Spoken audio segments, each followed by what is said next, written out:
औरंगजेब को बहुत से लोग नेक कहते हैं, उसकी मजार पर इबादत करते हैं, सूफी संत महात्मा कहते हैं, तारीफ में कसीदे पढ़ते हैं। मगर सवाल यह है कि अगर औरंगजेब इतना अच्छा था तो उस पर मंदिरों को तोड़ने के इल्जाम क्यों लगे? उसको लेकर यह क्यों कहा जाता है कि वो हिंदुओं से नफरत करता था?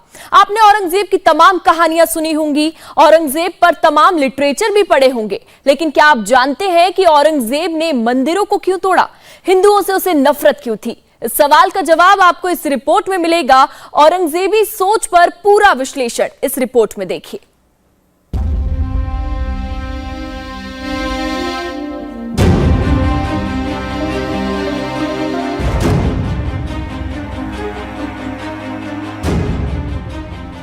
नौ अप्रैल 1669 मध्यकालीन भारत की तारीख का वो दिन, जिस दिन एक ऐसा फरमान आया जिसने हिंदुस्तान की कैफियत बदल कर रख दी। जिस मिट्टी से मोहब्बत की खुशबू आती थी, उस जमीन में नफरत के बीज बो दिए। नफरत का वही बीज आज कांटों का दरख्त बन चुका है।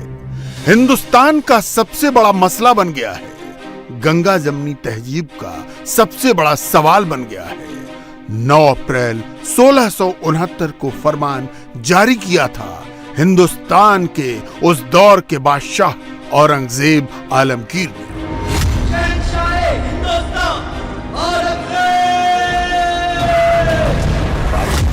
बादशाह को पता चला है कि ठट्टा, मुल्तान और खासकर बनारस में ब्राह्मण अपने स्कूलों में गलत किताबें पढ़ा रहे हैं। उनसे शिक्षा लेने के लिए लोग दूर दूर से आते हैं। इनमें भी हिंदू होते हैं और मुस्लिम भी।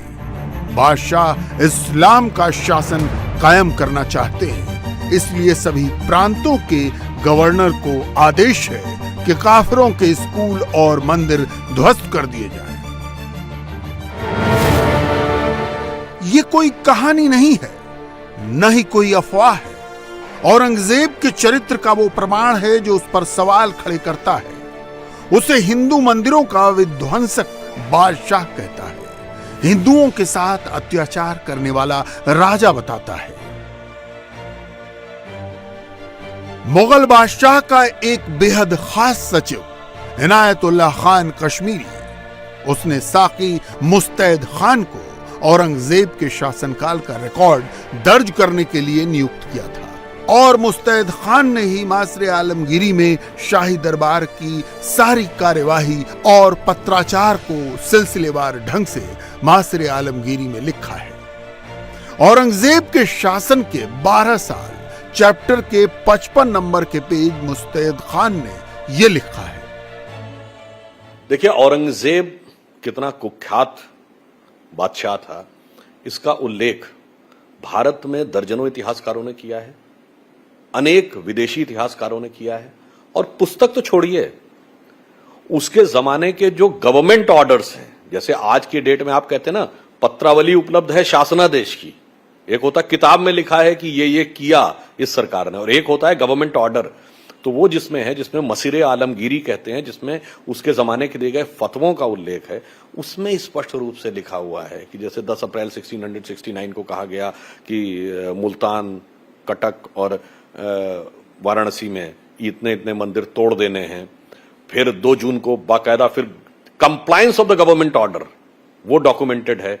उज्जैन में इतना तोड़ना है, वो डॉक्यूमेंटेड है। मुझे लगता है कि ऐसे क्रूर शासकों का परोक्ष रूप से भी समर्थन करना इतना दुखद है, इतना दुर्भाग्यपूर्ण है। ये दस्तावेज, ये सबूत इसलिए भी जरूरी है कि औरंगजेब को लेकर बहुत से लोग मुस्लिम बादशाहों के अपमान का आरोप लगाते हैं, उनके कृत्यों को मनगढ़ंत बताते हैं। इसलिए मासरे आलमगीरी में जो लिखा है वो सच सामने आना चाहिए। औरंगजेब को लेकर 2 पक्ष हैं। मुस्लिमों की नजर में वो एक दरवेश है, जिंदा पीर है, तो हिंदुओं की नजर में अत्याचारी हिंदू विरोधी राजा।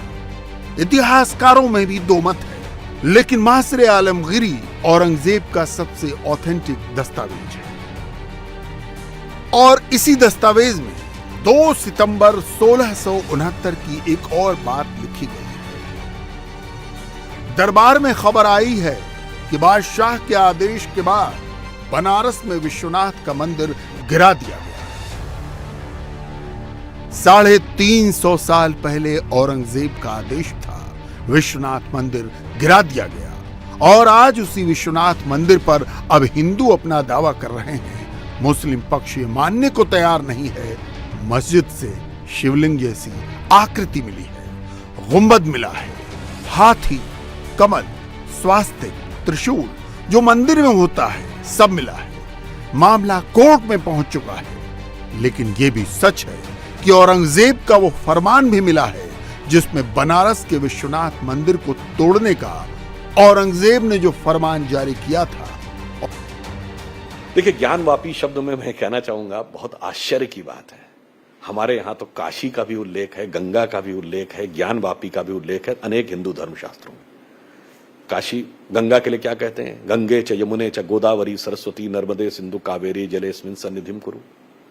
गंगा का उल्लेख है, हर पूजा में बोला जाता है। ये हाथ में जल लेके पूजा में बोला जाता है। अयोध्या मथुरा माया काशी कांची अवंतिका पुरी द्वारावती च सप्तैता मोक्षदायका।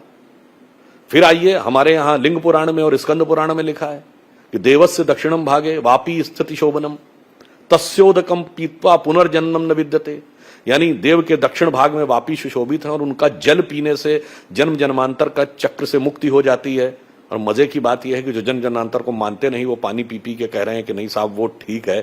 तो मैं विनम्रता से पूछता हूं, इस्लाम में कहां गंगा का उल्लेख है, कहां काशी का उल्लेख है, कहां ज्ञान का उल्लेख है, कहां वापी का उल्लेख है? ये बता दें, तब कोई यथार्थपरक बहस हो सकती है। औरंगजेब का ये एक चेहरा था और दूसरा चेहरा उसके महाराष्ट्र के आलमगीर में मिलता है, जहां उसने मराठों से लोहा लेने के लिए अपनी जिंदगी के 27 साल गुजार दिए और यहीं पर उसकी मौत भी हुई। रहमतुल्लाह अलैह की ये जगह पसंदीदा थी, यहीं पर उन्होंने आखिरी सांसें ली, यहाँ से उन्होंने अपने अखंड भारत पर हुकूमत की है। उनका जो है बड़े इबादत गुजार थे, बड़े सूफी संतों में से थे, बड़े अवलिया में से थे। फजर की नमाज से पहले वो एक मंजिल कुरान पाक की नीचे तय खाने में फजर की नमाज से पहले तिलावत किया करते थे। उसके बाद नमाज और दीगर मामूलात में मसरूफ हो जाया करते थे। खुद लिखते थे, टोपी बुनते थे और फतवा आलमगीरी जो है उलमा की एक बड़ी जमात के जरिए से अपनी निगरानी में उन्होंने कंप्लीट कराई है। बहुत शांति यहाँ पर उस वक्त रही होगी, आज भी यहाँ पर इतनी शांति है, इतना पीस यहाँ पर बड़ा नूरानी माहौल है। यहाँ पर जो है नूरानियत लगती है, अमन और शांति लगती है। ये जगह पर बड़ी बरकत वाली जगह है। और वैसे भी जहाँ पर कोई महान और थोर हस्ती अपना जीवन खत्म करते हैं, उनके बरकत और उनके सम्राट कुछ न कुछ बाकी रहते हैं। इस जगह पर औरंगजेब ने चूंकि अपनी जिंदगी का एक हिस्सा गुजारा है, और उस जगह पर बरकत क्यों नहीं होगी जहाँ पर इतना बड़ा सूफी, इतना बड़ा संत वली, इतना बड़ा वली अपनी ज़िंदगी के आखिरी अय्याम जिसने यहाँ गुजारे हो, उस जगह पर बरकत कैसे नहीं हो सकती? ज़रूर इस जगह पर बड़ी बरकतें हैं, खैर है, अमन और शांति की ये जगह है। यह सच है कि मुसलमानों के लिए औरंगजेब जिया, इस्लाम के लिए उसने बहुत कुछ किया, लेकिन यह भी सच है कि उसने हिंदुओं के साथ बुरा बर्ताव किया और हिंदू मंदिरों को तोड़वा दिया। मासरे आलमगीरी में केवल काशी के बारे में ही जानकारी नहीं मिलती, बल्कि 1669 के बाद मुगल शासन के इलाकों में मंदिरों के साथ क्या हुआ उसके बारे में भी पता चलता है। मुस्तैद खान ने मासरे आलमगीरी में लिखा है, 1670 की शुरुआत में मथुरा में केशव देव राय मंदिर को गिराया गया।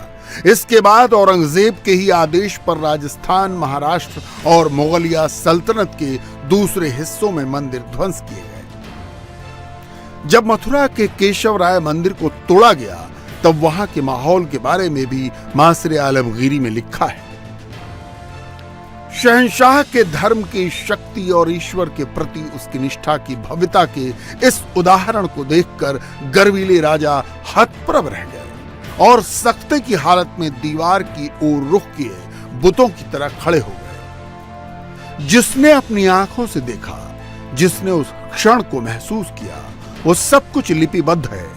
जरा सोचिए, औरंगजेब के आदेश पर जब मंदिरों और मूर्तियों को तोड़ा गया होगा तो कैसा मंजर होगा। मुस्लिम समाज के लिए आज विकल्प ये नहीं है कि एक तरफ मस्जिद एक तरफ मंदिर का मुद्दा है।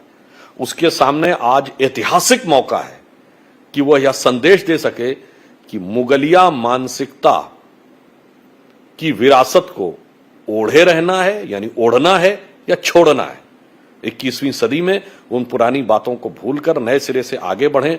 मुझे लगता है देश और समाज के लिए भी अच्छा रहेगा और उनके लिए व्यक्तिगत रूप से भी एक अच्छा ऐतिहासिक मौका है। देखिए, ये हम कहना चाहेंगे, उनके लिए बहुत सारे शब्दों का प्रयोग किया गया है, मगर अफसोस की बात यह है कि जिस राजा के बारे में इतने डॉक्यूमेंट्री एविडेंस हो, अब टीवी चैनल्स पे आके कोई उसको रहमतुल्लाह अल सलेह बोले, कोई बादशाह आलमगीर बोले, कोई बादशाह गाजी जिंदा पीर बोले, तो बहुत दुख होता है। मेरे विचार से यदि इतिहास में, चलिए छोड़ दीजिए। लेकिन क्या औरंगजेब शुरू से ही हिंदू विरोधी था? इतिहासकार कहते हैं जब वो 1645 और 47 में गुजरात का सूबेदार बना, उस वक्त भी उसने हिंदू मंदिरों को तोड़ने का आदेश दिया था। मतलब नफरत हिंदुओं से उसको पहले से थी।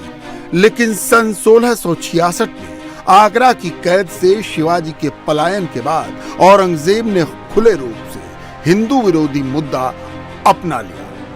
ली एडोल्फ वैली लिखते हैं, ऐसा प्रतीत हुआ मानो औरंगजेब की प्रतिशोधी प्रकृति ने शिवाजी के चालाकी पूर्ण पलायन के लिए भारत की समस्त हिंदू आबादी को ही जिम्मेदार बनाना चाहा। इन्होंने औरंगजेब के कैद से कोई छूटा नहीं, लेकिन शिवाजी राजा ने अपने सभी लोगों को, वो अपने जो भी आगरा के लिए, आगरा में औरंगजेब को मिलने के लिए जो शिवाजी महाराज के साथ करीब 550 लोग गए थे, और सभी लोगों को वापस सुई सराख सुरक्षित लेके आए शिवाजी महाराज। ये उनका चातुर्य है।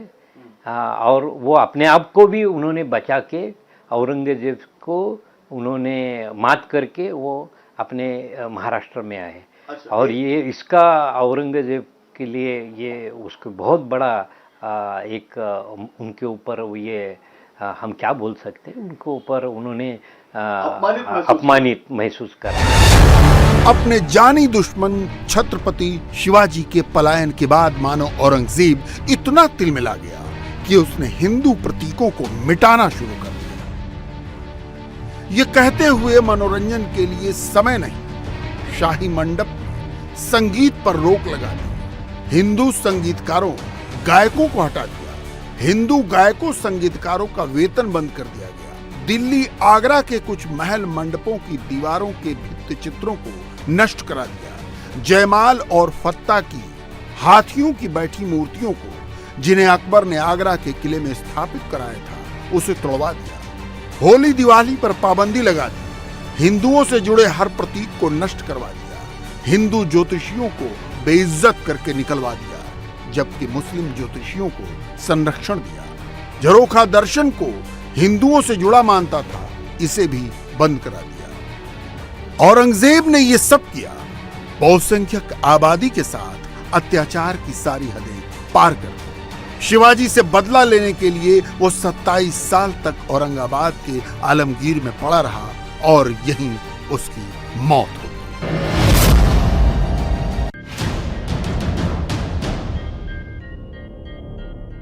औरंगजेब ने आलमगीर गांव में बारादरी बनवाई, जिसके 12 दरवाजे हैं। जब वो मराठों से लड़ने पहुंचा तो यहीं से वो पूरा राज दरबार चलाता था।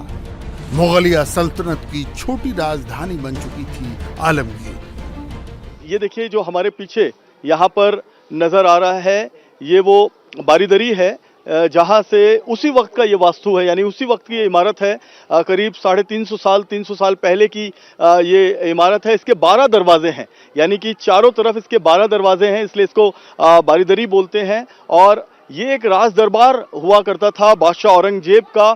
इसी राज दरबार में बैठकर बहुत सारे फरमान औरंगजेब जारी किया करते थे, यानी कब कुतुब शाही पर हमला करना है, कैसे निजाम शाही को अपने कंट्रोल में लेना है, आदिल शाही से कब लड़ाई लड़नी है, युद्ध लड़ना है, उसका सारा फरमान, सारी रणनीति इसी जो राज दरबार है यहाँ पर बैठ के बादशाह औरंगजेब बनाया करते थे। ये देखिए, ये मुगल कालीन वास्तु है, इसके अंदर जो नक्काशी और इसके अंदर जो कारीगरी की गई है ये मुगल कालीन है। यानी औरंगजेब ने अपने सामने इस बारादरी को बनवाया था। 12 दरवाजे हैं, ये 12 दरवाजे भी हम आपको दिखा सकते हैं, हालांकि वो झांकियों में तब्दील हो गए हैं।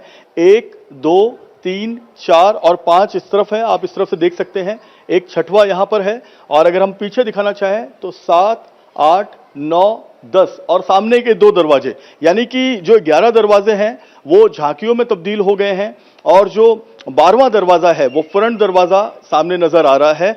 ये हवादार पूरा एक राज दरबार बनाया गया था।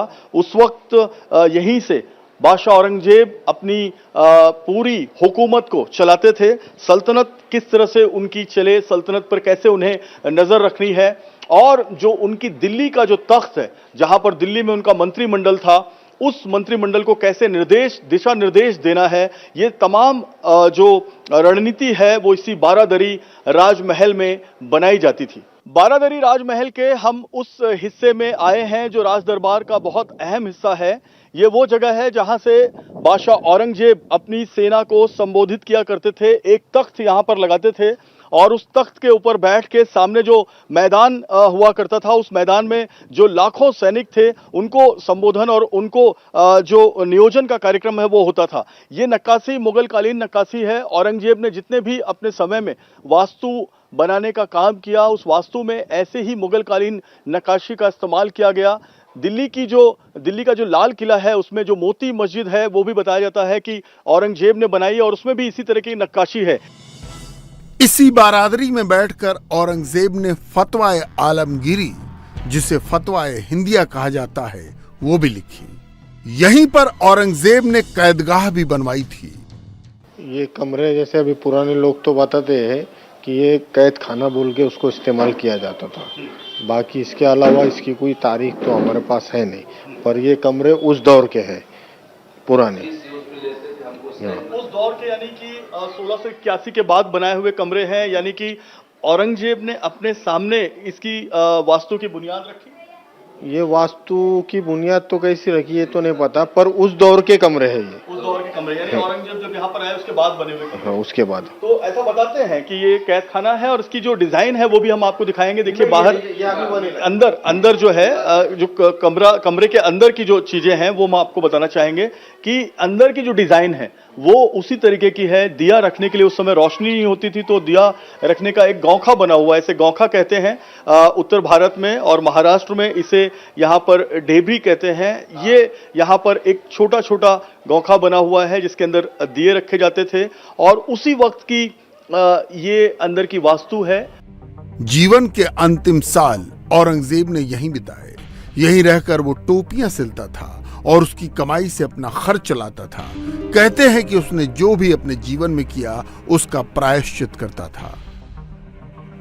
औरंगजेब का आखिरी इंतकाल भी इसी आलमगीर गांव में हुआ, और ये वही जगह है जहां पर बादशाह औरंगजेब को गुस्ल दी गई थी। यानी उनके इंतकाल के बाद जो उनकी गुस्ल हुई थी, उनके पार्थिव शरीर को जो आखिरी श्रद्धांजलि दी गई थी वो इसी जगह पर दी गई थी। इसे मक्सल कहा जाता है, और ये जो मक्सल है वो यही है जहां पर औरंगजेब को आखिरी गुस्ल दी गई थी। ये आलमगीर गांव उस वक्त पूरे साउथ एशिया के नक्शे पर सबसे पावर सेंटर के रूप में जाना जाता था।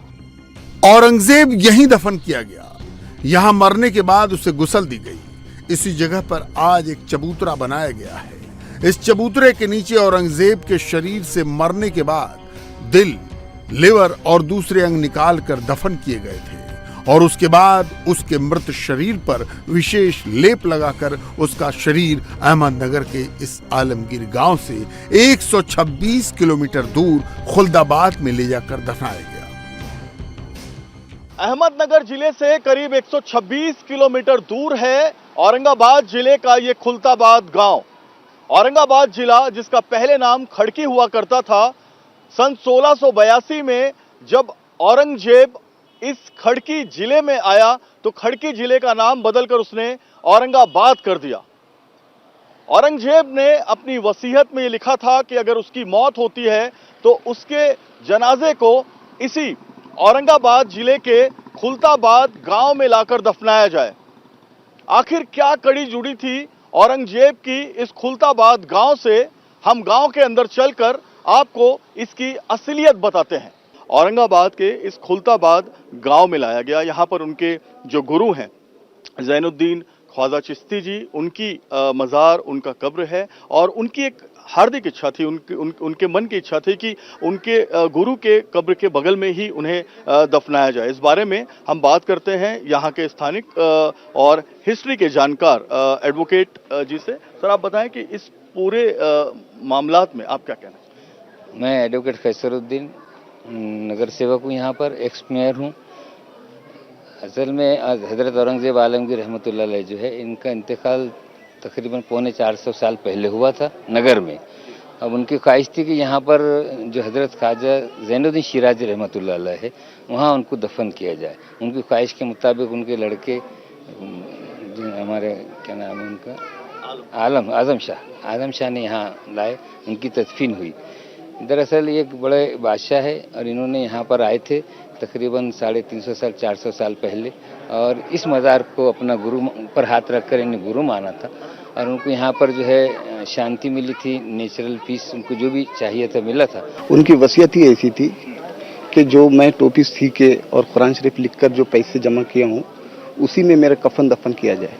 इसलिए बड़ी सादगी से, बड़े अच्छे अंदाज में जो कब्र कच्ची रखी गई है, उनके वसीयत के हिसाब से रखी गई है। खुलदाबाद में शेख जैनुद्दीन के मकबरे के पास सादा कब्र में औरंगजेब को जगह मिली। शहर का जो तो बड़ा महत्व है, और यहाँ जहाँ औरंगजेब है, यहीं जो है तो हमारे थोड़ी दूर पर 2-3 किलोमीटर पे शिवाजी महाराज की गढ़ी है। तो ये एक बड़ा अच्छा कॉम्बिनेशन है और यहाँ पर मिलजुल कर लोग रहते हैं। बड़ी यहाँ पे परंपरा रही है और औरंगजेब का जो मामला चला है, इसका पूरे शहर में, पूरे देश में और पूरे राज्य में जो भी इफेक्ट हुआ होगा, लेकिन हमारे स्थानिक लोगों पर इसका कोई असर नहीं है।